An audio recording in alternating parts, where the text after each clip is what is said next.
Today, the FBI raided the home of Washington Post journalist Hannah Natanson. They took her phones, took her laptops, and they even took her smartwatch. Everything she uses to protect over 1,100 confidential sources. This is not a mistake. This is a calculated assault on the freedom of the press. So why was Hannah Natanson targeted in such a way? She's not a criminal. She's not the target. She's not the one under investigation. So what can justify them stealing her data and violating her home? Because Hannah has been reporting in detail on the Trump 2.0 purge of the whole government.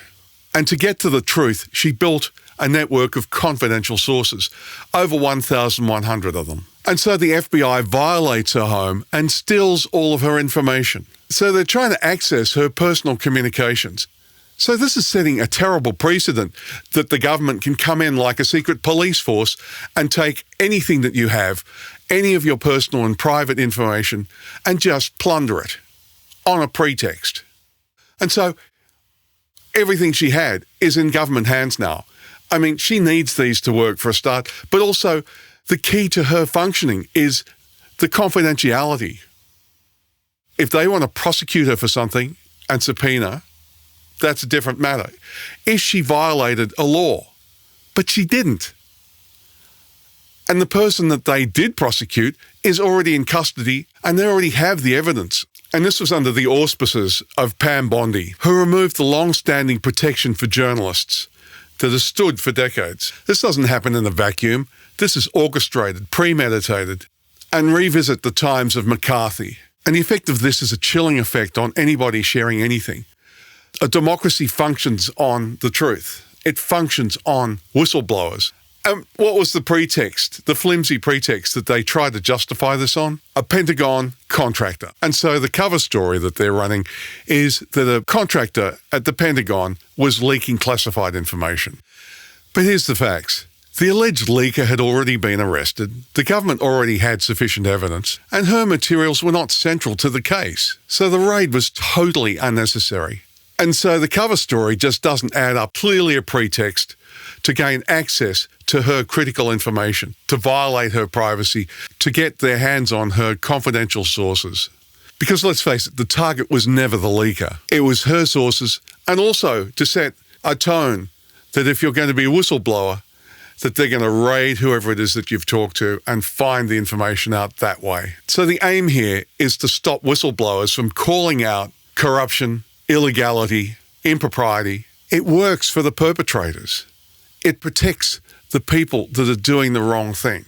That's what this does. Because in democracies and open societies, you're not supposed to raid journalists to get their sources. This is something that dictatorships do. This is what authoritarian regimes do.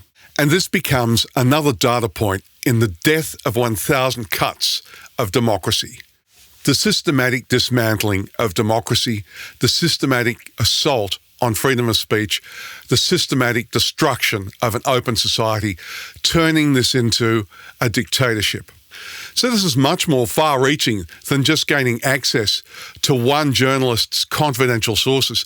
This is a chilling effect on a massive scale. It threatens all journalism, all confidential sources.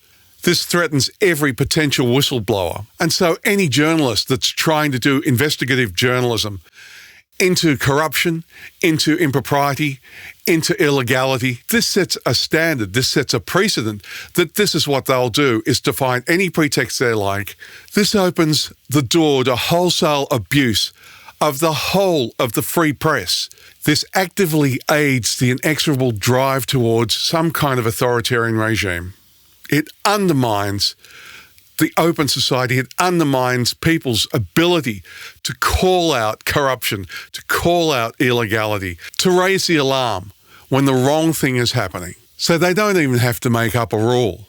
All they need to do is to make an example of one journalist, to put a chill through all of the media and their sources.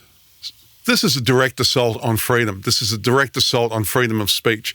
This is corrosive, and this is part of the incremental death of 1,000 cuts to a democracy. This is all about authoritarianism. So this was never about national security. This is about authoritarian control. This is about retribution. This is about dismantling a fundamental cornerstone of what makes an open society. And think about historical parallels. Where else did we see journalists being raided and it becoming the norm? Yeah, maybe it might have been in the 1930s, like 1933 to 1935. Yeah, this is about power, absolute power.